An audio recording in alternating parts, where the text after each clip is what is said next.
பிரியமானவர்களே, மறுபடியும் நண்பன் தோழன் ஆண்டனி. அதாவது இன்றைக்கு கலவை வெங்கட் என்றவரும் பி குருஸில் ஸ்ரீ ஐயர் என்றவரும் சேர்ந்து நடத்துகின்ற கிறிஸ்துவத்துக்கு எதிரான ஒவ்வொரு காணொளி போட்டுக்கிட்டே வராங்க. மொத்தம் 8 பார்ட் இருக்குன்னு சொல்லியிருக்காங்க. அதில் நம்ம 5வது பார்ட்டும் திருப்பி 1வதுலேருந்து வரேன். 1வது முடிச்சிட்டோம். இன்றைக்கி நம்ம 2வது பார்ட்டை பார்க்க போகிறோம். இது கொஞ்சம் பெருசாக இருக்குதுன்னு நினைக்கிறேன். ஆனால் அவங்களது 45 நிமிஷம் இருக்குது. ஸோ அதை முக்கியமான விஷயங்கள் அதிலிருந்து எடுத்து போட்டு பதில் சொல்கிறதுக்கு ரொம்ப நேரம் ஆகும். முடிந்தால் இது 2 இல்லை 3 பார்ட்டாக நான் இதை போடலாம் என்று நினைக்கிறேன். ஒரு வேண்டுகோள் என்னவென்றால், நீங்கள் இதை பகிருங்க. அநேகர் இடத்துல கிறிஸ்தவர்களுக்கு அநேகருக்கு இந்த விஷயம் தெரியாமல் இருக்குது. கத்தோலிகருக்கும் கிறிஸ்துவர்களுக்கு என்ன வித்தியாசம் தெரியாமல் இருக்குது. இந்த கலவை வெங்கட்டுக்கு ஒன்றுமே எல்லாம் கிறிஸ்தவர்கள்னு நினச்சி சொல்கிறாங்க. அதனால தான் மேரியை பற்றி பார்ட் 1 அவர் சொல்லிகிட்டு இருக்கிறார். இப்போ பார்ட் 2ல் அவர் என்ன சொல்ல போகிறார் என்று நாம் பார்ப்போம். புரியுதுங்களா? இதை நீங்கள் அநேகருக்கு ஷேர் பண்ணுங்கள் பிரியமானவர்களே. புரியுதுங்களா? இது இன்ஃபர்மேஷன் பரவணும். நான் வியூவர்ஷிப்பு கூட்டணும், சப்ஸ்கிரைப்பு கூட்டணுன்றது எல்லாம் நோக்கம். ஆனால் அப்படி பண்ணால் தானே இது நடக்கும். அதுதான் என்னுடைய ஒரு விஷயம். 2வது, நீங்கள் உங்களுடைய கமெண்ட்ஸு கேள்விகள் இருந்தால் அது போடுங்க. அது பதில் சொல்கிற மாதிரி உள்ள கேள்விகளாக இருந்தால் நான் அதுக்கு பதில் சொல்கிறேன். ஏன் அப்படி சொல்கிறேன்னு அப்படி கேட்டிங்கன்னா, சிலவங்க ஃபோனில் கட்ட வார்த்தையை ஃபோன் பண்ணி பேசுவாங்க. இப்பேற்பட்டன போடுற பதில், அதுக்கெல்லாம் என்னால் பதில் கொடுக்க முடியாது. புரியுதுங்களா? அப்போது உண்மையாக இதனுடைய டவுட் இருக்குது, இந்த மாதிரி விஷயம் கேட்டால் நான் அடுத்த காணொலி போடும்போது இதை சேர்த்து நான் அதுக்கு ஆன்சராக நான் போட்டு தரேன். இல்லைன்னா ஒன்றுக்கும் உட்காந்துக்கிட்டு எனக்கு கமெண்ட்ஸுக்கு ஆன்சர் பண்ண முடியாது என்னால். புரியுதுங்களா? அது ஒரு விஷயம். அப்போது இன்றைக்கு நம்ம பார்ப்போம். இந்த 2வது பார்ட்டில் அவர் என்ன சொல்ல வர்றாருன்றது நாம் பார்ப்போம். நமஸ்காரம். பி குருஸ் தமிழ் சார்பாக நான் உங்கள் ஸ்ரீ ஐயர். இன்று நம்முடன் மீண்டும் கலவை வெங்கட் அவர்கள் இணைகிறார். இது எபிசோட் 2. நாங்கள் மொத்தம் 8 எபிசோட் செய்ய போறோம். இது 2வது எபிசோட் அபவுட் கிறிஸ்டியானிட்டியை பற்றியும் பேசப்படாத உண்மைகள் பற்றி தான் பேச போறோம். இன்றைக்கு இயேசு கிறிஸ்துவை பற்றி பேச போறோம். வாருங்கள், அழைப்போம் கலவை அவர்களை. கலவை சார், நமஸ்காரம். Welcome to P Gurus channel. எப்படி இருக்கீங்க? நமஸ்காரம், வணக்கம். சௌக்கியமா இருக்கேன். நேயர்களுக்கு எல்லாருக்கும் வணக்கம். So let's get started. போன வாரம் நம்ம பார்ட் 1 பாகம் 1ல் கன்னி மேரியின் சொல்லப்படாத கதைகள் அப்படின்னு நம்ம பார்த்துரும். அதுல பைபிள்ல இருந்து மற்ற நூல்கள்ல இருந்து some of the top academic scholars இவர்கள் எல்லாம் சொன்னவற்றை வைத்து ஆதாரங்களோடு கன்னி மேரி 2 முறை திருமணம் செய்து கொண்டவர், அவருக்கு 7 குழந்தைகளாவது குறைந்தது இருந்தன, மற்றும் மீதி அப்பாக்ரிஃபல் சோர்ஸ் என்று சொல்வார்கள், டோலிடோ இயேசு, அது போன்ற புத்தகங்களில் அவர் அதை தவிர ஒரு காதலருடன் உறவு கொண்டதாகவும் கதை இருக்கிறது. இதெல்லாம் நம்ம பார்த்தோம். அவர் சொன்னதெல்லாம் எப்படி? கன்னி மேரிக்கு 7 பசங்க, ஒரு காதலன், டோலிடோஸ் இயேசு என்ற புத்தகத்தில் எழுதியிருக்கான். புத்தகத்தில் 1008 எழுதியிருக்கோம். நான் திருப்பி இந்த மரமண்டையங்கிட்ட நான் பேசுறது என்னென்னா, நீ பைபிள்லேருந்து சுட்டி காட்டணும். என்ன வேணால் 1008 பேர் என்ன வேணால் எழுதலாம். அதெல்லாம் உண்மையாக முடியுமா? நம்ம ஒரு விஷயத்தை பேசும்பொழுது அந்த விஷயத்தை வைத்து தான் பேசணும். அந்த பைபிளை வைத்து பேசு. பைபிளில் இந்த சாப்டர் இப்படி சொல்லியிருக்கு, இதுக்கு என்ன அர்த்தம், இப்படி இதில் சொல்லியிருக்கு, அதுக்கு என்ன அர்த்தம். அந்த பைபிளை வைத்து பேராசிரியர்களும் அவனை தோலம் துருத்தி என்னென்னமோ பேசியிருப்பான். அது பிடிக்கிறாங்களே, அதை பிடிச்சி பேசுகிறாங்களா? நம்ம என்ன வைக்கிறோம்? நம்ம ஹிந்துத்துவத்தை பற்றி யார் என்ன எழுதுனாங்கன்றது நம்ம பேசலை. திருப்பி நான் சொல்கிறேன், இந்துக்களை பற்றியோ இவங்களோட டுபாக்கூர் கடவுளை பற்றியோ யார் ஏதாவது சொன்னதை பற்றி நம்ம பேசவே இல்லை. ஏன்? அது அவங்கவுங்க இஷ்டத்துக்கு திட்டலாம். இவர்களுடைய புராணங்களை வைத்து நம்ம பேசுகிறோம். இவர்களுடைய மகாபாரதமும் இவர்களுடைய ராமாயணமும் இவர்களுடைய உபனிஷத்துகளும் வைத்து தான் நம்ம பேசுகிறோமே தவிர, உபனிஷத்தை பற்றி யாராவது பேசுகிறாங்களா, ராமாயணத்தை பற்றி யாராவது பேசுகிறாங்களா? அது நமக்கு தேவையில்லை. நம்ம ராமாயணத்தை வைத்து பேசுகிறோம். அதே போல் இவர்களுக்கு வக்கு இருக்குமானால், ஆண்மை இருக்குமானால், இல்லைன்னா ஞானம் இருக்குமானால், தில் இருக்குமானால் வேதத்தை வைத்து நீ பேச வேண்டும். ஒரு வசனத்தை கொடுக்குறாங்க, அந்த வசனத்தை கொடுத்து அந்த வசனத்தில் அந்தபடி இல்லை, வசனத்தில் எங்கேயுமே அந்த மாதிரி கிடையாது. அப்போ உடனே அந்த புத்தகம் காட்டுறோம், நீ எதுக்கு அந்தந்த புத்தகத்தை காட்டுற? நீ பைபிளை காட்டு. பைபிளை வச்சு நீ பைபிளை படித்து அதை நீ கிரிட்டிசைஸ் பண்ண. வரவேற்கிறோம். யாருக்கும் எந்த புத்தகத்தையும் கிரிட்டிசைஸ் பண்ணலாம், அதை நாங்கள் வரவேற்கிறோம். இல்லாத நீ ஒரு லாய்க்கு இல்லாதவன். 2 பேரும் அமெரிக்காவில் உட்காந்துக்கிட்டு கிறிஸ்துவ நாட்டில் உட்காந்துட்டு அவர்களுடைய அது தின்னுட்டு, ஏன் உன் நாட்டில் உனக்கு பழைக்கிறதுக்கு வழி இல்லையா? எதுக்கு அங்கே போய் வழி உட்காந்துட்ருக்கிற? கிறிஸ்துவ நாட்டில் உன்னுடைய ராமராஜ்யத்தில் உட்காந்துட்டு வாழ வேண்டியது தானே. அங்கே உட்காந்துக்கிட்டு அங்கே இந்த மாதிரி பேசுகிறது. சரி, பேசுகிறப்ப என்ன சொல்கிறாரு? மேரிக்கு 2 புருஷர்களாம், ஒரு காதலனாம், 7 பிள்ளைகளாம் என்று நம்ம பார்த்தோம். எங்கே ப்ரூவ் பண்ண? நீ பைபிளில் இருந்து நீ ஒவ்வொருத்தன் எழுதின புத்தகத்தை வச்சு தானே நீ ப்ரூவ் பண்ணுற. அதுக்கு நீ ப்ரூவ் பண்ணுன்ற அவசியம் இல்லை. அந்த புத்தகம் படித்தாலே எங்களுக்கு தெரியும். புரியுதா? அதனால் இதெல்லாம் நீ சொல்கிறது எடுக்க முடியாது. பைபிளை வச்சு ப்ரூவ் பண்ணணும். சரி, பைபிளை நம்ம வரும் அவர் பேசுறது ஒன்றுன்னா போய் பார்த்துட்டு வருவோம். தொடர்ந்து பேசுறது பார்ப்போம். கிறிஸ்தவ மக்கள் பொங்கி எழுந்தார்கள் கமெண்ட் செக்ஷன்ல. சோ எல்லாரும் வந்து சரவடி விடுறீங்க சார், சரவடி விடுறீங்க. நீங்க எப்படி பொங்கி எழ மாட்டாங்க? அவங்களுடைய வயத்துல அடிக்கிறீங்க. புழுகு மூட்டைகளாம் வச்சு சுத்திட்டு இருந்தாங்க. அவங்களுக்கெல்லாம் கொஞ்சம் கஷ்டமா இருக்கு. Over to you. கரெக்ட். ஆமா, புழுகு மூட்டையே வச்சு சுத்துறாங்க. இவங்க அப்படியே உண்மையை வச்சு சுத்துறாங்கல்ல. கிறிஸ்துவம் புழுகு மூட்டை, பொய், நடக்காத விஷயம். ஆனால் யுக கதைகள் இருக்குது பார்த்தீங்களா, அது அப்படியே உண்மையாக வச்சு வியாசன் பிறந்தது எல்லாம் அப்படியே உண்மை. அர்ஜுனன் பிறந்தது உண்மை, பீமன் பிறந்தது உண்மை, மகாபாரத கதை அதுக்கு மேலே உண்மை, எல்லாம் உண்மை. இந்த புழுகு மூட்டை யாருக்கு உலகத்துக்கே தெரியுது. உங்கள் ஐயர்வாளங்கள்லேருந்து நிறைய பாஸ்டர்கள் இருக்கிறாங்க இப்போது கிறிஸ்துவத்தில்.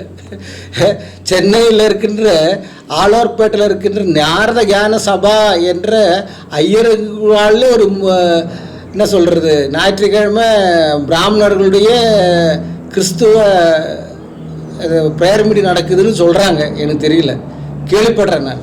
ஆனா நம்ம ஃபேக்ட் சொல்லாம இருக்க முடியாது இல்லையா? நான் சொன்ன போல இது அவங்களுடைய ஸ்பெஷலிஸ்ட் எழுதின கதை இதெல்லாம் நம்ம. அதனால உண்மைகளை சொல்லிதான் ஆகணும். அதாவது பார்ட்டியர்மேன், பேராசிரியர் பார்ட்டியர்மேன் சொன்ன போல கிறிஸ்தவ பைபிள்ங்கிறதே திரும்ப திரும்ப ஃபோர்ஜரி செய்யப்பட்டு பல நூற்றாண்டுகளில் எழுதப்பட்ட ஒரு தொகுப்பாகும். அது வந்து ஒரு லைவ் அக்கவுண்ட் அல்லது ஒரு சாட்சி அப்படிலாம் எதுவும் கிடையாது. ஓகே, அதனால சில உண்மைகளை சொல்லிதான் ஆகணும். ஆனா நிறைய கிறிஸ்தவர்கள் பொங்கி எழுந்திருக்கிறார்கள். பைபிள் நூற்றாண்டு திருத்தப்பட்டதாம். பல விஷயங்கள் அவங்க சேர்த்து வச்சுருக்காங்களாம். முதல்ல பைபிளை பற்றி தெரிஞ்சுக்கணும். என்ன பார்க்குற நீங்களும் பேசுகிறவங்களுக்கும் அது தெரியல, தெரிஞ்சிருக்கலாம். பட் பேசுகிறவங்களுக்கு சுத்தமாக தெரியல. பைபிள் காப்பி எடுக்கிறதுக்கு, ஒரு பைபிள் ஒன்றுலேருந்து இன்னொன்று காப்பி எடுக்கிறதுக்கு பல சட்டத்திட்டங்கள் இருக்குது. நினச்ச மாதிரிலாம் அப்படி எழுத முடியாது பைபிள். அது முதல்ல தெரிஞ்சுக்கணும். பிறகு பைபிள் எழுதுகிறவங்களுக்கு சொல்கிற பேர் தான் ஆங்கிலத்தில் ஸ்கிரைப்ஸ்னு இருக்கும். இப்போ நீங்கள் பழைய ஏற்பாடு பார்த்தீங்கன்னா ஸ்கிரைப்ஸ்னு இருக்கும். புரியுதுங்களா? அந்த ஸ்கிரைப்ஸ்ன்றது அதுக்கு லைசன்ஸ் ஹோல்டருங்க.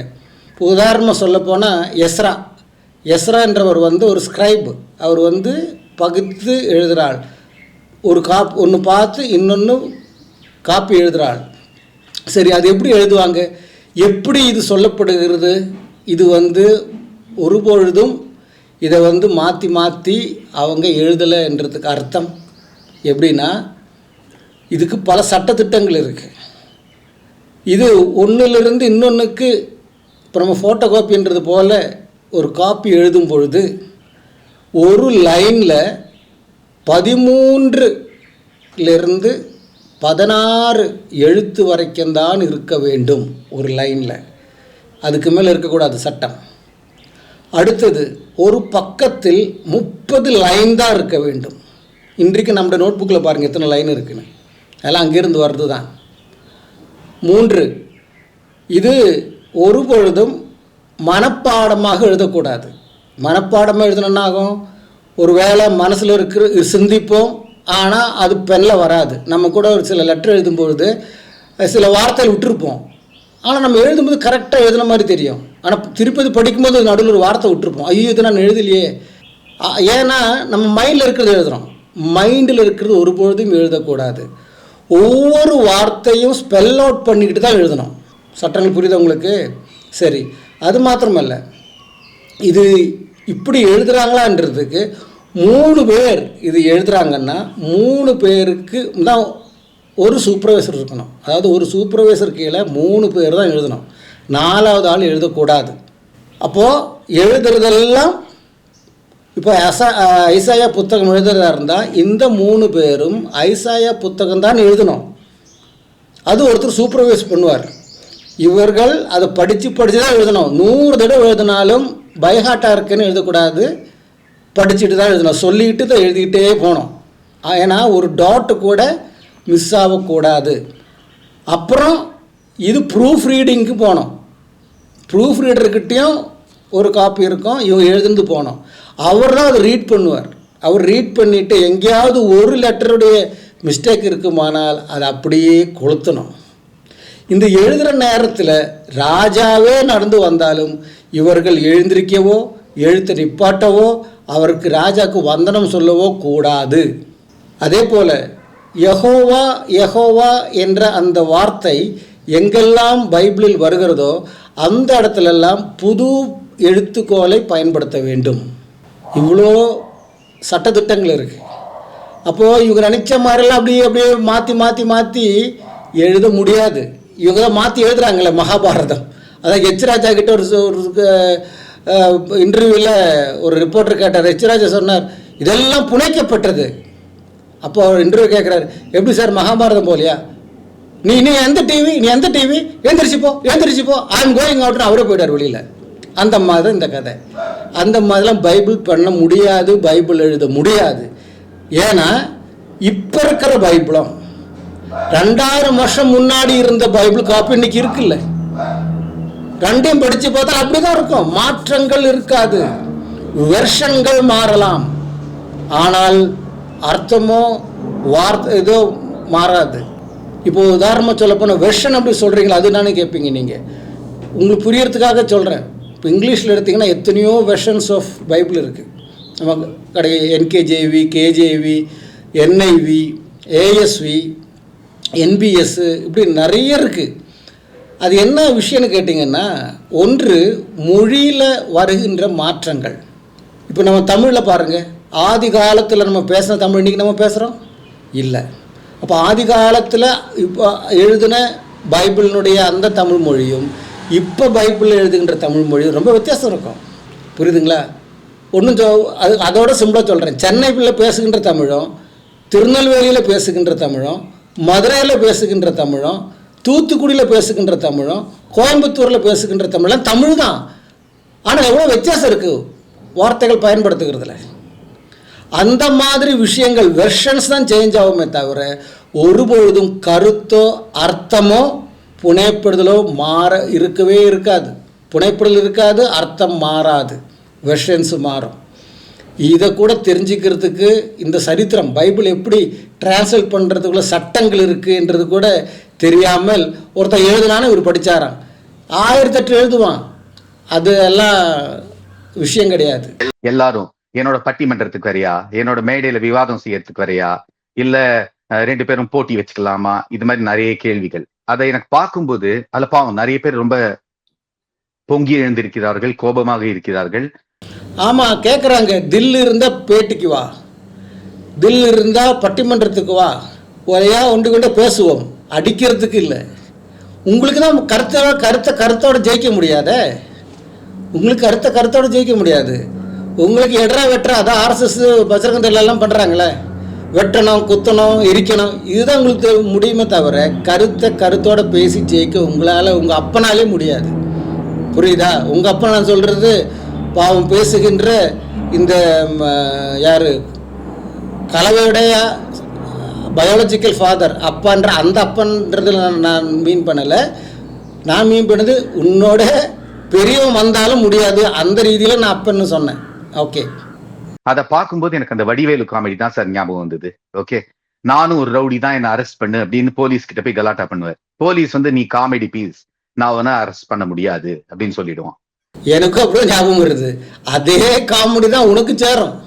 பேஸ்லெஸ்ஸாக பேசிகிட்டு இருக்கிற, உன்னுடைய அஸ்திபாரம் பில்லர் தள்ளாடுது, பாடி ஸ்ட்ராங்கான அமெரிக்காவில் இருக்கிற 2 பேர் அமெரிக்காவில் உட்காந்துட்டு நல்லா கிறிஸ்துவ வந்து நக்கி நக்கி தின்றுறீங்க. ஆனால் பேசுறதுல மட்டும் குறைச்சில்ல. எதுக்கு உங்களுக்கு தைரியமாக இருந்து இப்போ நாங்கள் எப்படி பேசுகிறோம் அதே மாதிரி கருத்தோட போடு. ஏன் வர முடியாது உனக்கு? அப்போ இவர் என்ன சொல்கிறாரு? அது மாதிரி இப்போ 100கணக்கான பேர் என்கிட்ட வந்து என்னோட போட்டி போடு, என்னோட மேடையில வந்து பட்டிமன்றம் பண்ணு, விவாதம் வச்சுக்கோ அப்படின்னு சொன்னா நான் எவ்வளவு 1000 பேரோட போட்டி போட முடியுமா? 100 பேரோட முடியுமா? வேண்டாம். அட்லீஸ்ட் ஒருத்தனோட போடு. 1000 வேண்டாப்போ. நீ ஒரு ஆம்பளையா இருந்தா ஒரு ஆளோட போடு. கருத்தை ஜெயிக்கணும். ஒருத்தனோட போடு பார்க்கலாம். அதனால இந்த விஷயத்துல இயேசு சொன்னபடியே நம்ம எல்லாம் நடந்துக்கலாம். ஓகே, எனக்கு ஒரே ஒரு கண்டிஷன் தான், நான் தயார். இந்த மாதிரி யாராவது என்னோட பட்டிமன்றம் வைக்கிறதா இருந்தா, கிறிஸ்தவர்கள் அல்லது மேடை விவாதம் வைப்பதாக இருந்தால், இல்ல எழுத்துல கூட போட்டி போடுறதா இருந்தா நான் தயார். ஆனா அதுக்கு ஒரே ஒரு கண்டிஷன். ஓகே, அவர்களுக்கு அதற்கேற்ற தகுதி இருக்க வேண்டும். என்ன தகுதி? ஒரே ஒரு தகுதி தான் சார். அவர்கள் இயேசு கிறிஸ்துவை முழுமையாக நம்ப வேண்டும். இயேசு கிறிஸ்துவை தன்னுடைய மீட்பராக ஏற்றுக்கொள்ள வேண்டும். அவர் சொன்ன எல்லா சொற்களையும் நம்பி அதன்படி நடக்க வேண்டும். இந்த ஒரே ஒரு கண்டிஷனுக்கு ஒப்புக்கொண்டு விட்டால் அந்த கிறிஸ்தவரோடு நான் விவாதம் செய்ய தயார். சரி, அதுக்கு நீ லாய்க்கு இல்லை. அவர்கள் கிறிஸ்துவை ஏற்றுக்கொள்ள வேண்டும். அவர்கள் இயேசு சொன்ன அதே விஷயத்தை 100% கடைபிடிக்க வேண்டும். அவர்களோட நான் போட்டி போட தயார். இது சொல்கிறதுக்கு உனக்கு தகுதி இல்லை. ஏன் தெரியுமா? பிராமணர்கள் கடல் தாண்டி போகக்கூடாதுன்ற சட்டத்தை மீறினவன் நீ. 2 பேரும் அங்கே உட்காந்துக்கிட்டு கடலும் தாண்டி போய் நல்லா டாலரை சம்பாதிச்சு அங்கிட்டு ஹிந்துத்துவாக்கு வேண்டிய சப்போர்ட் பண்ணுற கள்ளக்கூட்டம். இப்போ நீ முதல்ல உன்னுடைய மதத்தினுடைய நெறிகளையே நீ என்ன பண்ண? தவறிட்ட. பிராமணம் மணி அடிக்கணும், பூஜை பண்ணணும். உன்னையவும் அங்கே போய் சாஃப்ட்வேரில் எல்லாம் இருக்க சொன்னது. அப்போது நீயே தவறின. நீ என்னத்தை கிறிஸ்துவை ஏற்றுக்கொள்ள வேண்டும்னு சொல்கிற? எல்லாரும் கிறிஸ்துவர்களை ஏற்றுக்கொண்டவர்கள் தான். அவர் என்ன சொல்ல வர்றாருன்னா, கிறிஸ்துவ விசுவாசிக்கிறவர்கள் நடக்கின்ற அடையாளம். நீ பாம்பை பிடிப்பாய், அந்த விஷம் உனக்கு கடித்தால் விஷம் வராது. நீ மரணத்துக்கு எதுவான விஷத்தை சாப்பிட்டாலும் அது உன்னை அண்டாது, நீ மரிக்க மாட்டாய். அப்படியெல்லாம் கிறிஸ்து மார்க்கு சுவிசேஷம் 16ஆம் அதிகாரத்தில் சொல்லியிருக்கே. அந்த மாதிரி நான் விஷத்தை கொடுப்பேன், அது குடிக்கணும். எங்களுடைய கடவுள் நாகராஜன், அதை கொண்டு வருவேன், அது கொத்து விடுவேன் நான், நீ அதிலேருந்து பிழைக்கணும். அப்படியெல்லாம் வந்தால் உன்னோட நான் பேட்டி போடுறேன் அப்படின்னு சொல்கிறார். அதுக்கு அர்த்தம் நேரடியாக பேசுறதுக்குள்ள தைரியம் இல்லைன்னு. அவ்வளோதான். அப்போ இது சொல்கிற தகுதி உனக்கு இல்லை. நீ கடல் தாண்டி போனவன். அப்போ நீ அங்கேயே நீ ஃபெயிலியர் ஆகிட்ட. புரியுதா? சரி, இப்போது அதே மாதிரி உள்டா இந்த ஃபஸ்ட்டு சொன்னார் பாருங்க, புழுகு மூட்டைகள்னு. ஏன் ஒரே ஒரு கேள்வி வைக்கிறேன்னே, ஏன் இப்பெல்லாம் உன் பிரம்மனுக்கு நரசிம்மனாக வர முடியாதா? பாதி மனிதனும் பாதி சிங்கத்திலையும் வர முடியாதா? ஏன் முடியாது? ஏன்னா அப்படி நடக்கலை. 8ஆவது அவதாரத்தில் இருக்கின்ற பலராம் எங்கே போயிட்டாரு? 8க்குள்ளே கிருஷ்ணனை கொண்டு வந்தாச்சு, 9க்குள்ளே புதனை கொண்டு வந்தாச்சு. அப்போ இஷ்டத்துக்கு நீங்கள் மாற்றுவீங்க. அதே போல் கிறிஸ்துவ நினச்சிக்கல நீங்கள்? இல்லவே இல்லை. சரி, அவர் சொல்கிறது பார்ப்போம். அப்படி என்ன இயேசு கிறிஸ்து ஒரு பெரிய கண்டிஷன் போட்டிருக்காரு. இயேசு கிறிஸ்து பல இடங்கள்ல சொல்லி இருக்கிறார், இது மாதிரி யார் என்னை நம்புகிறார்களோ, யார் என்னை மீட்பராக ஏற்றுக்கொள்கிறார்களோ, யார் என் பெயரில் ஞானஸ்நானம் பெற்று விட்டார்களோ அவர்கள் சொன்னதெல்லாம் நடக்கும். அதாவது ஒரு மலையை நீ இங்கிருந்து நகர்ந்து சென்று கடலில் விழு என்று அவர்கள் சொல்லிவிட்டால், மலை அது இமயமலையாக இருக்கட்டும், எந்த மலையா இருக்கட்டும், அது எல்லாம் ஆண்டிஸ் மலை எல்லாம் போயிட்டு ராக்கீஸ் எல்லாம் போய் கடல்ல விழுந்துரும். அதே போல அவர்கள் ஒரு பாம்பை கையில் எடுத்துக்கொண்டால், விஷப்பாம்பை கையில் எடுத்துக்கொண்டால், அந்த பாம்பு அவர்களை கடித்தாலும் அவர்களுக்கு எதுவும் ஆகாது. நான் சொல்லல, இயேசு சொல்றார். அதே போல அவர்கள் வந்து ஒரு விஷத்தையே அருந்தி விட்டாலும் அவர்களை விஷம் எதுவும் செய்யாது அப்படின்னு இயேசு சொல்றாரு. இதெல்லாம் தான் வந்து ஆதாரங்கள், இதெல்லாம் தான் வந்து அறிகுறிகள்.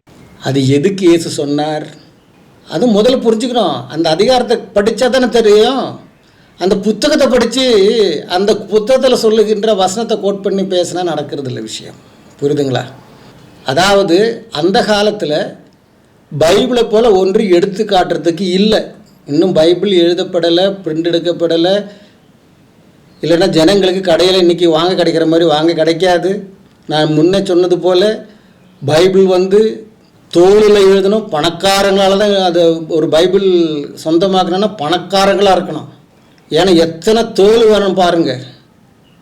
ஒரு ஆடுனுடைய உடம்புலேருந்து மேக்ஸிமம் உங்களுக்கு கிடைக்கிறது 3 இல்லை 4 தோல் தான் கிடைக்கும். அந்த சைஸில் கிழியாத அந்த சைஸில் கிடைக்கணும்னா. மாட்டினுடைய தோல்லேருந்து வேணா ஒரு 20-30 பேஜ் கிடச்சா கிடைக்கலாம். அப்போ எத்தனை மாடுனுடைய தோல் வேணும், இல்லைன்னா எத்தனை ஆடுனுடைய தோல் வேணும் ஒரு பைபிள் கம்ப்ளீட் பண்ணுறதுக்கு. அது அவ்வளோ முக்கியமாக விலை உயர்ந்தது. அதனால தான் சிறையில் இருக்கும்போது தீமோத்தேயுவின் இடத்துல சொல்கிறார் பவுல், நீ என்னை பார்க்க வரும்பொழுது என்ன கொண்டு வரணும்? என்னுடைய தோல் சுருளை எடுத்துகிட்டு வா, என்னுடைய பழைய போர்வை இருக்க அதையும் எடுத்துகிட்டு வான்னு சொல்கிறார். ஏன்னா அது அவ்வளோ விலை உயர்ந்தது. இந்த காலத்தில் இருக்கிற மாதிரி இந்த காலத்தில் பழசாச்சு இன்னொரு பைபிள் வாங்கலாம், அந்த காலத்தில் நடக்காது. அது இப்படி தான் எழுதணும். அதுக்கு முன்னாடி ஆண்டவர் பிரசங்கம் பண்ணும்போது நீங்கள் தைரியமாக இருங்க, நீங்கள் தைரியமாக இருங்க. உங்களை கொல்லும்படிக்கு யாராகிலும் விஷத்தை கொடுத்தால், தெரிஞ்சு யாரும் குடிக்க மாட்டாங்கல்ல. இப்போ என் முன்னாடி ஒரு கிளாஸ் விஷம் வச்சு குடுறா அப்படின்னு குடிக்க மாட்டான். தெரியாமல் உங்களை சாகடிக்கும்படிக்கு யாராகிலும் விஷம் கொடுத்தால், அதான் அதுக்கு அர்த்தம், நீ சாக மாட்டாய். அதே போல் நீ தெரியாமல் ஒரு பாம்பை இருக்கிற இடத்துல நீ போகக்கூடிய வாய்ப்போ, இல்லைன்னா உனக்கு தெரியாமல் நடக்கும்போது பாம்பு உன்னை கடிக்கவோ செய்தால் அது வந்து என்ன ஆகும்? உனக்கு அது இதாக அட்டாக் ஆகாது.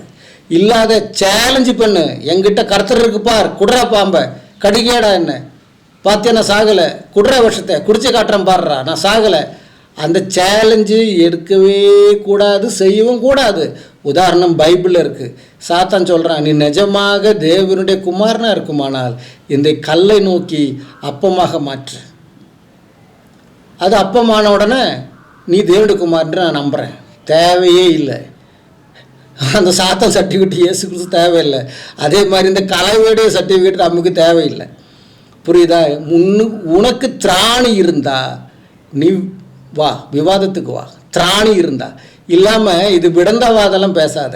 அப்புறம் சாத்தான் சொன்னால், நீ தான் தூதர்கள் இது கீழே விழுந்தாலும் கல்லில் கால் தடுக்காதபடிக்கு உன்னை கரத்தில் தாங்குவார்னு இருக்க, வா மேலிருந்து குதி அப்படின்னு அந்த ஆலயத்துக்கு மேலே கொண்டு போய் கீழே குதிக்கும்படி செய்கிறார் சொல்கிறான் அவன்.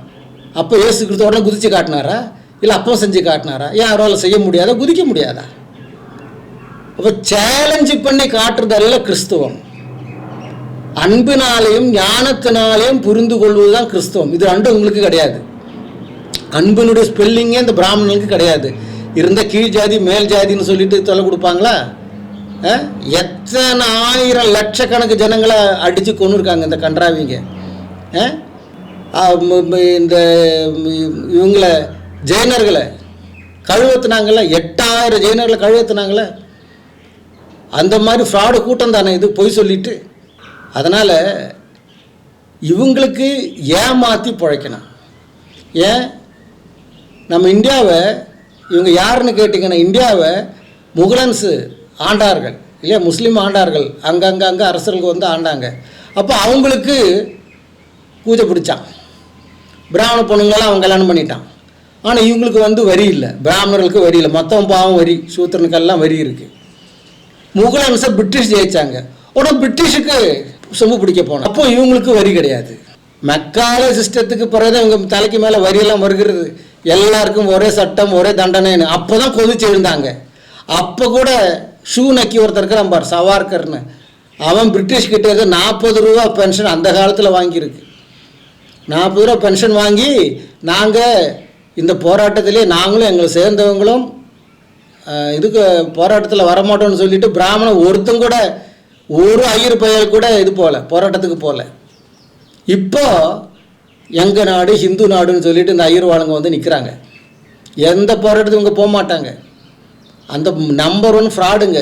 அப்படி இவங்க ஜனங்களை கொன்றெடுத்தவங்க. இவங்களுக்கு எப்படி அன்புன்றது தெரியும். கீழ் ஜாதின்னு சொல்லிட்டு படிக்கவும் கூடாது, ஒன்றும் பண்ணக்கூடாது, மட்டம் தட்டி வச்சாங்க இத்தனை வருஷமாக. அந்த அயோக்கிய ராஸ்கலுங்க இவங்க.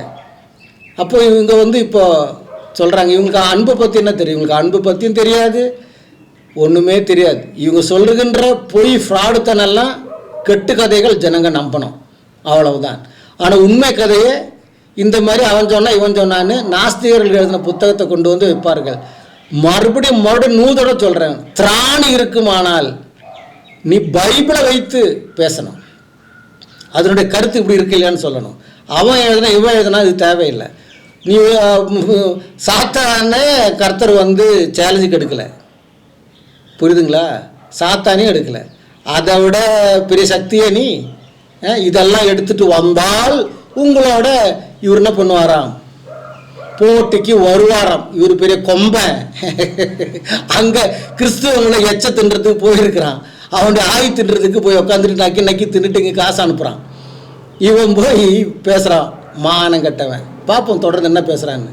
யார் உண்மையாக இயேசுவை நம்புகிறார்கள் என்று. சரிப்பா, இதெல்லாம் இயேசு எங்க சொல்லியிருக்காருன்னு எல்லாரும் கேட்கலாம். அதுக்கான சில ரெஃபரன்ஸ் மட்டும் நான் குயிக்கா படிச்சுடுறேன், நோட் பண்ணிக்கோங்க. அதுக்கப்புறம் டிஸ்கிரிப்ஷன்லயும் நான் போட்டுடுறேன் இதை. உதாரணத்துக்கு மார்க் 17:20, மார்க் 11:23-24, லூக் 17:6, மார்க் 16:16 முதல் 18வது வசனம் வரை. இது எல்லாத்துலயும் இந்த விஷயங்களை இயேசு சொல்லியிருக்கார்.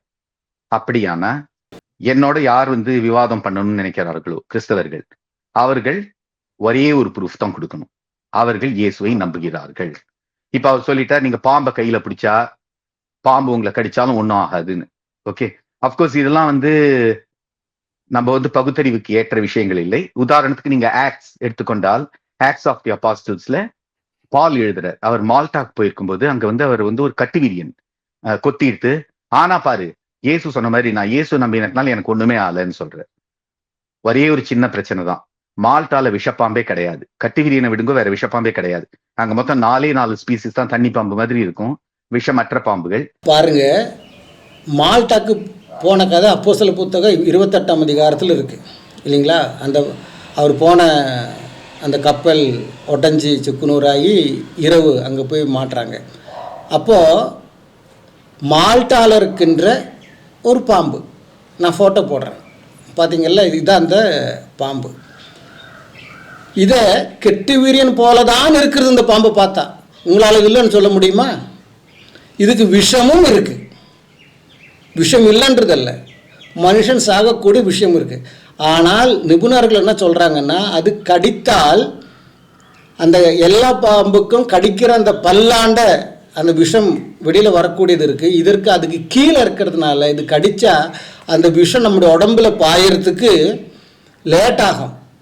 அதனால் என்ன ஆகுதாம், இதனுடைய கடியினால் அவ்வளோ பாதிப்பு மனிதனுக்கு இல்லை என்று தான் சொல்லுகிறார்கள். புரியுதுங்களா? இல்லாத விஷப்பாம்பு அங்கே இல்லைன்றதல்ல. இன்னொன்று, இப்போ தான் இதெல்லாம் கண்டுபிடிச்சிருக்கு. நம்ம பார்க்கின்றது 2000 வருஷம் முன்னாடி நடந்திருக்கின்ற விஷயம். அப்போ இந்த பாம்பை பார்த்தா யாரும் பயப்படுவாங்க. ஏன் இப்போ பேசுகின்ற இவர் முன்னாடி இந்த பாம்பை போட்டால் ஓடிடுவார் இந்த 2 பேரும். புரியுதுங்களா?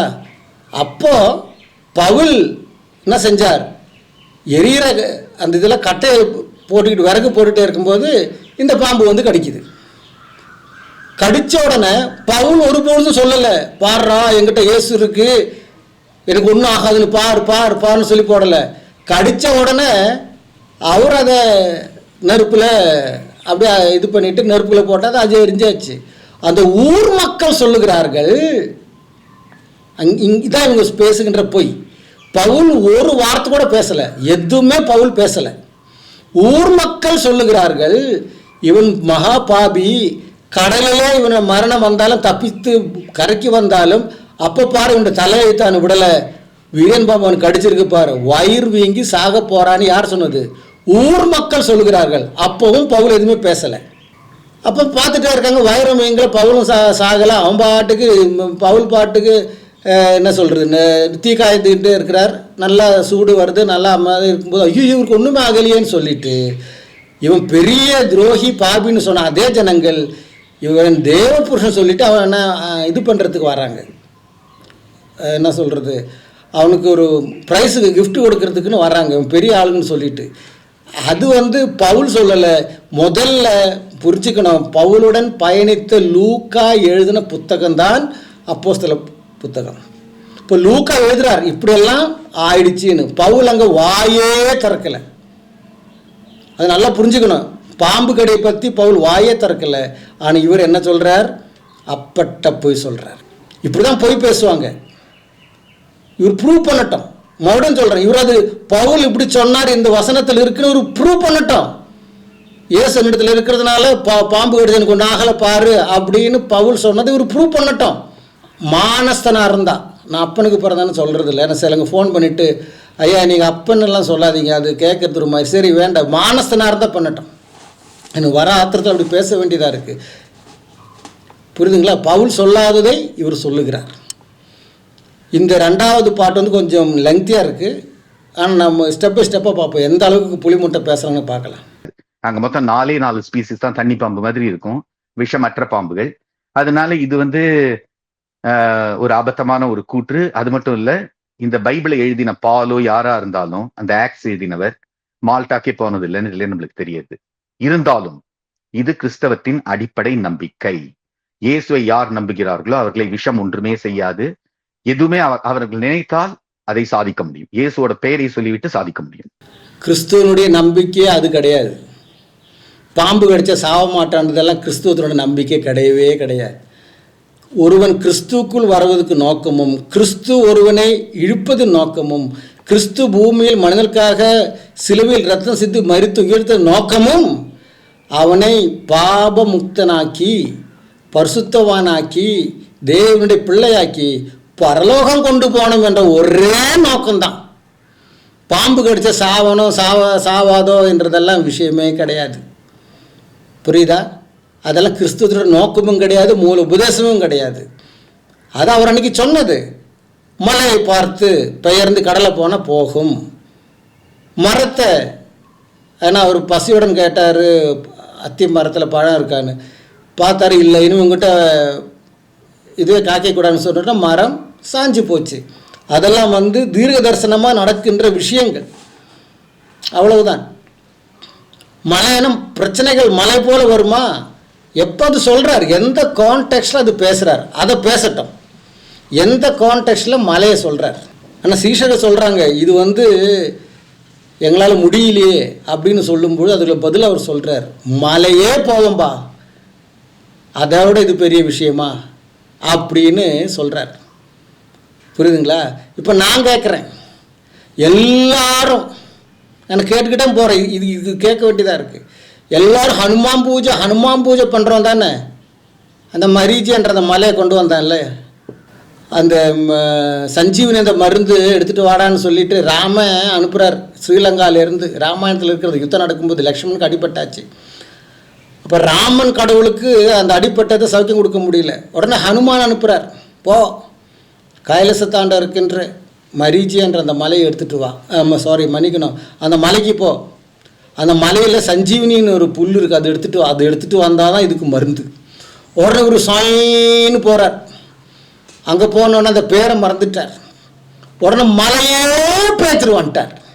என்ன உண்மை!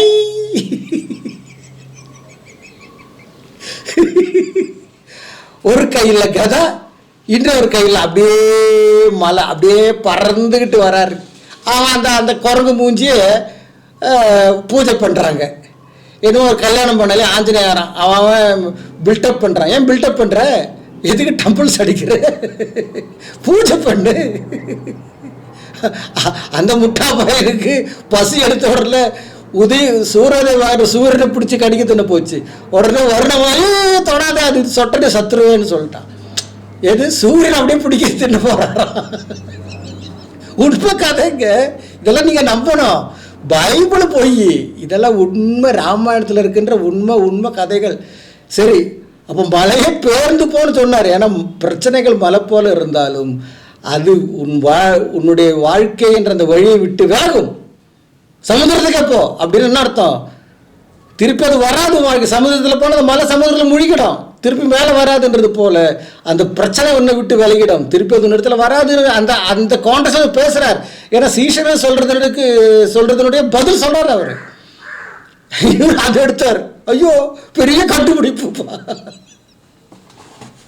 பெரிய கண்டுபிடிப்பு. அப்படியே புல் அரிக்குது, மாடுதான் மேயம் உடம்புல. சரி அடுத்தது பார்ப்போம். இப்ப எல்லாரும் கிளம்பி வந்து இப்ப என்ன வந்து பாம்பை விட்டு கொத்த விடு அப்படி இப்படிலாம் சொன்னாக்க எவ்வளவு பேருக்கு தான் நான் அந்த டெஸ்ட் வைக்க முடியும்? அதனால நம்ம ஊர்ல இப்ப ஐஐடி நுழைவுத் தேர்வு எழுதினாக்க மெயின்ஸ் அட்வான்ஸ் 2 இருக்கும் இல்லையா? மெயின்ஸ்ல வந்து இந்த உதவாக்கரைகள்லாம் ஒதுக்கி தள்ளிடுவா. அதுக்கப்புறம் யாரெல்லாம் பாஸ் பண்றாளோ அவன் மட்டும் தான் அட்வான்ஸ்க்கு போக முடியும். அது மாதிரி மெயின்ஸ் ஒன்று வைக்க போறேன். இதுக்கு ஜீசஸ் மெயின்ஸ் அப்படின்னு பேரு. என்னன்னா, நீங்க பெருசா மலையெல்லாம் நீங்க கொண்டு போய் கடல்ல போட வேண்டாம், மரத்தை கொண்டு போய் எங்கேயாவது வீச வேண்டாம், நீங்க வந்து பாம்பை கையால பிடிக்க வேண்டாம், அதெல்லாம் வெயிட் பண்ணட்டும்.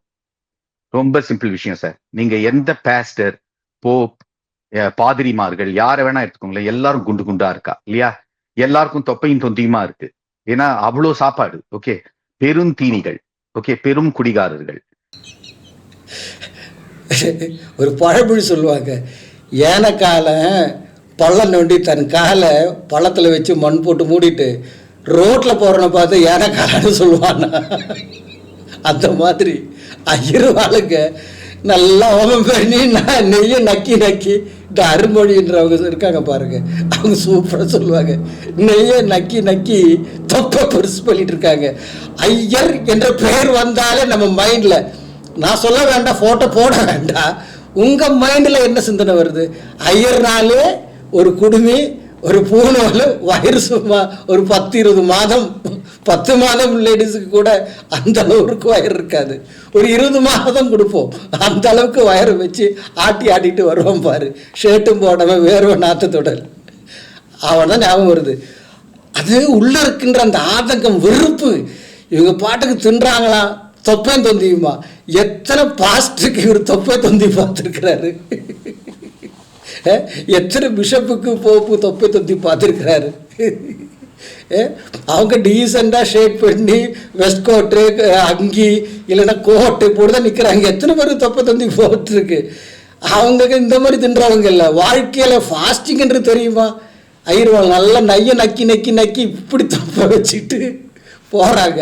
இவர் வந்து சொல்கிறாரு, என்ன சொல்கிறாருன்னா, அதனால் ஜெபம் பண்ணி தொப்பை குறைக்கணுமா? வேண்டாம்ப்பா, எங்களுக்கு தொப்பை குறைக்க வேண்டாம், 6 பேக் வேண்டாம், 6 பேக் இருக்குன்ற ஒரு ஐயரை காட்டியா நீ? உலகத்தில் ஒரு ஐயரை காட்டு, மணி அடிக்கிறவனை 6 பேக் உள்ளவனை காட்டு பார்க்கலாம். பெரும் தீனிகள், ஓகே, பெரும் குடிகாரர்கள். இது மாதிரிலாம் பண்றதுனால எல்லாருக்கும் தொப்பையும் தொந்தியுமா இருக்கு. அதுல பெரும் பாஸ்டர், ஒரு பாதிரின்னு எப்படி நீங்க கண்டுபிடிக்கலாம்னா, அவர்கள் தங்களுடைய பாதங்களை தங்கள் வாழ்நாளில் பார்த்திருக்க மாட்டார்கள். ஏன்னா அவ்வளோ பெரிய தொந்தி பாதத்தை மறைச்சிடும். ஓகே, இப்போ யாருக்கு இந்த பேச்சு, இது யாருக்கு பிடிக்க தெரியுமா? வாழ்க்கையில் குளிக்கும் போது இவன் சொல்லுவான், யாரு காமெடி நிறுத்தால இறந்து போனார் விவேக், குளிக்கும் போதாவது உன்னுடைய புடுக்க தெரியுமாப்பா, உனக்கு என்ன வயிறு இருக்குமே. அந்த மாதிரி ஐயருக்கு இருக்கிறாங்க. பாதம் தெரியுமா? எல்லாருக்கும் பாதம் தெரியும்ப்பா, எல்லாருக்கும் பாதம் தெரியும். யாரும் தெரியாது சொல்லு, ஒரு ஐயரை காட்ட நீ. இது மாதிரி பல பேஸ்டர்களுக்கு ஆரோக்கியத்துக்கு நல்லது அல்ல இல்லையா? இதனால்தான் வந்து உங்களுக்கு ஸ்ட்ரெஸ் டிசார்டர் வரும், பிளட் பிரஷர் வரும், டயபெட்டிஸ் வரும், மூக்கிய பிரச்சனைகள் வரும். அதனால இதெல்லாம் இல்லாத ஒரு பூசாரியை காட்ட. உனக்கு முதல்ல பூசாரிக்கு செய்கிற வேலை தெரியுதுல்ல, கர்ப்பகிரகத்தில் கொண்டு போய் என்ன பண்ணுறாங்கன்னு. அந்த நேரத்தில் தீண்டத்தாகாத பெண்ணோ கீழ் ஜாதியெல்லாம் கிடையாது. நல்ல மார்பகமும் பின்னாடி பட்டக்ஸில் இருக்கிறவங்கள பார்த்தா அவங்களுக்கு கர்ப்பகிரகத்தில் கர்ப்பத்தை உண்டாக்குவாங்க. அதுதான் ஏற்கனவே இவனுக்கு இருக்குது, அது அவளுக்கு கொஞ்சம் கொடுப்பான் இவன், அதுதான் செய்கிறாங்க. பட் இவங்களுக்கு அந்த ஆதங்கம் தாங்க முடியல, அதுக்கு அவர் பேசிட்டு இருக்கிறார், வேற ஒன்றும் இல்லை. ஓகே, மோகன் லாசரஸ் இருக்கார், இல்ல நீங்க கத்தோலிக்க பாதிரியார்னா அவரை பிடிச்சுவாங்க. யாராவது பிடிச்சு வந்து நீங்க வந்து ஒரு கிறிஸ்தவ, அவர் பேரில் ஞானஸ்நானம் பெற்று விட்டேன், எனவே இயேசு சொன்னார் போல மோகன் லாசரஸ் போய் அது ஒரு 6 பேக் ஆப்ஸாக மாறி எடுத்தும். அப்படின்னு ஒரு ஜெபி கட்டும். உடனே அவருக்கும் அது 6 பேக்கா மாறி இருக்குன்னு வச்சுக்கோங்களேன். நான் ரெடி சார் விவாதிக்கிறதுக்கு. அப்படியும் அதுல 1-2 டேஞ்சர் இருக்கு. ஏன்னா இவ்வளவு பெரிய தொந்தி இருக்கும்போது நேரா வந்து 6 பேக் ஆயிட்டுன்னு வச்சுக்கோங்களேன், பேண்ட் கழண்டு விழுந்துரும், ட்ரௌசர் கழண்டு விழுந்துரும். அது 6 பேக்கா மாறிட்டுன்னு வச்சுக்கோங்களேன், நான் ரெடி சார் விவாதிக்கிறதுக்கு. அப்படி 6 பேக்கா மாறினா இவர் ரெடியா விவாதிக்க கொம்ப இங்கே இருந்து விழுகின்ற எனக்கு இங்க சென்ட்ரல்னு சொல்ல முடியாத சைடை காட்டுறேன். இதுக்கு கூட நீ லாய்க்கில்லை உங்ககிட்ட இதெல்லாம். ஆனா அதுக்கும் நம்மள்ட்ட சொல்யூஷன் இருக்கு. நம்மள்ட்ட கிருஷ்ண பரமாத்மா இருக்கார். ஓகே, நீங்க மகாபாரத்லயே பார்க்கலாம். திரௌபதியை துகிலூரிக்கச்சு அவர் வந்து புடவையை மேனுஃபேக்சர் பண்ணி வரிசையா வர வச்சுட்டார். அதனால திரௌபதியோட கற்பை வந்து காப்பாற்ற முடிஞ்சது. அதே போல நான் உத்தரவாதம் கொடுக்குறேன், மோகன் லாசரஸ் இல்ல எந்த கிறிஸ்தவ பாதிரியார வேணாலும் கூட்டின்னு வாங்கோ, அவர்களுடைய தொந்தியை கரைத்து இயேசுவின் நாமத்தை ஜெபித்து அவர்களின் தொந்தியை கரைத்து அதை அங்கேயே ஆன் ஸ்டேஜ் 6 பேக் ஆக மாற்றி ஒருவேளை ட்ரௌசர் கயண்டதுன்னா நான் உடனே கிருஷ்ணத்தை வந்து மன்றாடி கேட்டுக்கொள்கள். அதாவது காமெடிப்பா இது. அதாவது மோகன்சிலாசரஸுக்கோ கத்தோலிக்க ஃபாதருக்கோ தொப்பை ஜாஸ்தியாகி வெஸ்ட் ஒரு 40 இருந்ததுன்னா இல்லை 36 இருந்ததுன்னா ஜெபிச்சு திடீர்னு அது 28 32க்கு வந்துடும்னா பேண்ட் டமார்னு கழண்டி விழுந்துருமா. அப்போ கவலைப்படாதீங்க.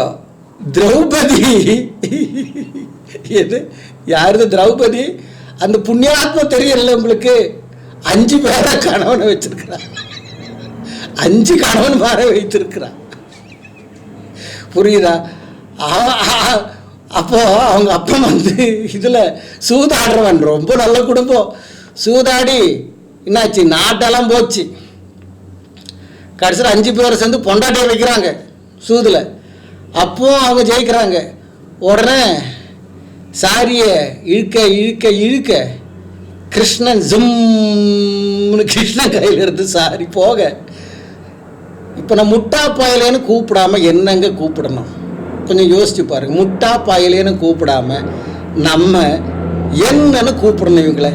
ஏன்னா இவங்க வாயின்படி இல்லைன்னா இவர் சொல்லலன்னு வச்சுக்க, இவங்களுடைய புராணத்தின்படி இவங்களுடைய அந்த யுக கணக்கின்படி கிருஷ்ணன் முன்ன 9வது அவதாரத்திலையும் இப்போ 8வது அவதாரத்துக்கு தள்ளிட்டாங்க. அது பாட்டாங்க தள்ளுவாங்க, அதுன்னு பிரச்சனை கிடையாது. ஒரு அவதார காலம் என்பது 2,36,000 வருஷம். சாரி, 4,36,000 வருஷம் ஒரு அவதார காலம் என்பது. அப்போ 8வது அவதாரம்னா அதுக்கப்புறம் 9வது துவாபர யுகம், அதுக்கப்புறம் கலியுகத்தில் இருக்கிறோம். துவாபர யுகத்துக்கு வந்து 8,64,000 வருஷம். அந்த கணக்கெல்லாம் எத்தனையோ முறைன்னு சொல்லியிருக்கிறேன், அதனால் இப்போ சொல்லலை. துவாபரம் மட்டும் வர்றேன் நான். துவாபர யுகத்தில் இருந்தவர் தான் இந்த கிருஷ்ண பரமாத்மா. எப்போ எத்தனை வருஷம் முன்னாடி? 8 லட்சம் வருஷம். சரி, ஒரு பாதி கணக்கு போடுவோம். அப்போனா 4 லட்சம் வருஷம் முன்னாடி வாழ்ந்தவர். கொஞ்சம் டிஸ்கவுண்டெல்லாம் கொடுக்கலாங்க, அதெல்லாம் பரவாயில்லைங்க, புரியுதுங்களா? ஸோ 4,32,000 வருஷம் முன்னாடி பிறந்த ஆள். இப்போ நான் மடப்பாயிலேன்னு திருப்பி ஏன் கூப்பிட்றேன்? எப்படி நான் கூப்பிடாமல் இருக்க முடியும்? பிரியமானவர்களை மன்னிச்சிருங்க என்ன. ஏன்னா சாரி எப்போ கட்ட ஆரம்பிச்சது ஸ்திரீகள்? இந்த சாரின்றது எப்போங்க கட்ட ஆரம்பிச்சது? நீங்கள் என்னதான் கூகுள் பண்ணி பாருங்க. ஒரு 5,000 வருஷம் முன்னாடி தான் 4,32,000 சரி சில்லற கணக்கில் கூட 4 லட்சம் வருஷம் முன்னாடி வாழ்ந்தவன். எந்த மில்லு சரி? பிஎன்சி மில்லு தான், இல்லை ரூபா சில்கா, இல்லை சென்னை சில்க் சாரி கொடுத்தாராலும் தெரியல. ஏயா ஹோமோசேப்பியன் 2,50,000 வருஷம் முன்னாடி வாழ்ந்தவங்க, மனுஷன் கிடையாது. ஹோமோசேப்பியன் சேப்பியன் வந்து 2 லட்சம் வருஷம். மனுஷன் என்ன சொல்றது, வேக வச்சு தின்ன ஆரம்பிச்சு நிமிந்து நம்மளை போல மனுஷனா மாறினது வந்து ஒரு 50,000 வருஷம் முன்னாடி தான். அப்புறம் தான் துணியெல்லாம் கண்டுபிடிக்கும். நான் சொல்லலை, டார்வின் தியரி, புரியுதா? டார்வின் தியரி படிக்கிறவங்களுக்கு அதெல்லாம் தெரியும். இப்போ இவங்களாம் அதுதானே நம்புவாங்க. பைபிள் பொய், அது பொய் மூட்டை. பைபிள் வந்து போய் விட்டாது விடுங்க.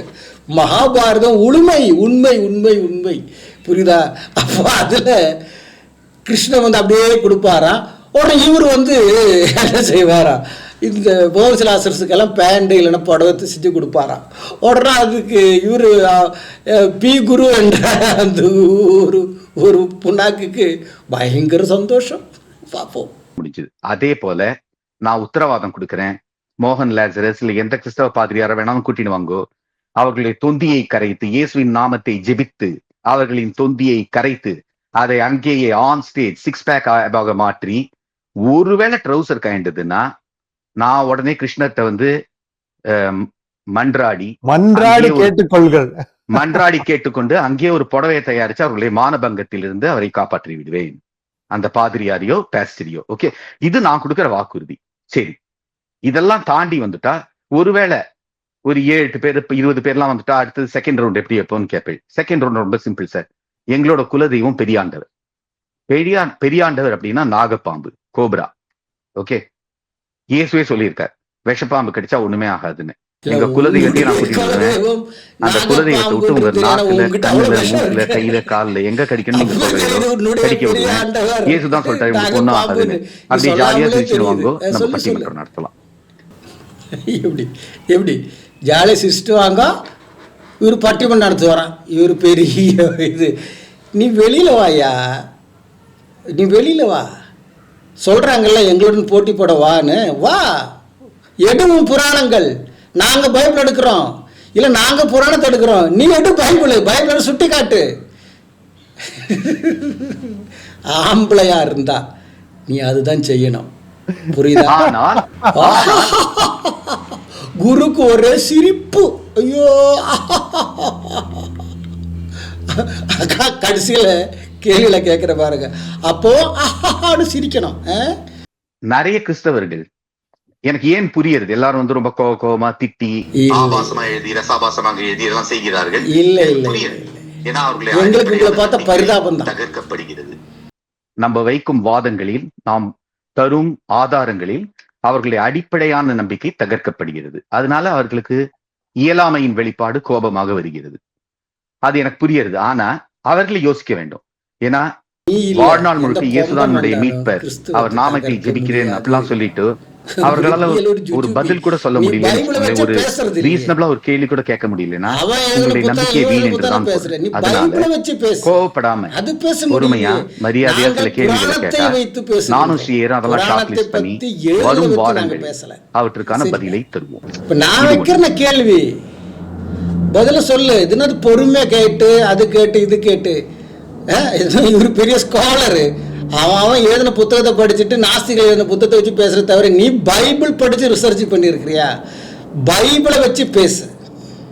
மறுபடியும் 100 தடவை நான் பேசுகிறேன். ஒருத்தன் வந்தான் அன்னைக்கு, குமாரசாமின்னு, மணிகண்டன்ற பேர்லலாம் வந்தான். மணிகண்டன் குமாரசாமி ஏதோ பேரில் வந்தான். இப்போ ஆள் அட்ரஸும் இல்லை. பைபிளை வச்சு பேசுகிறான்னா பேசவே மாட்டாங்க. எல்லாம் எவனோ எழுதின புத்தகத்தை வச்சு பேசுவாங்க. நாங்கள் யார் எழுதின புத்தகத்தை வச்சு பேசலை, உங்களுடைய புராணத்தை வைத்து பேசுகின்றோம். திருப்பி திருப்பி ஏன் சொல்கிறேன்னா கேட்குறவங்களுக்கு புரியணும்.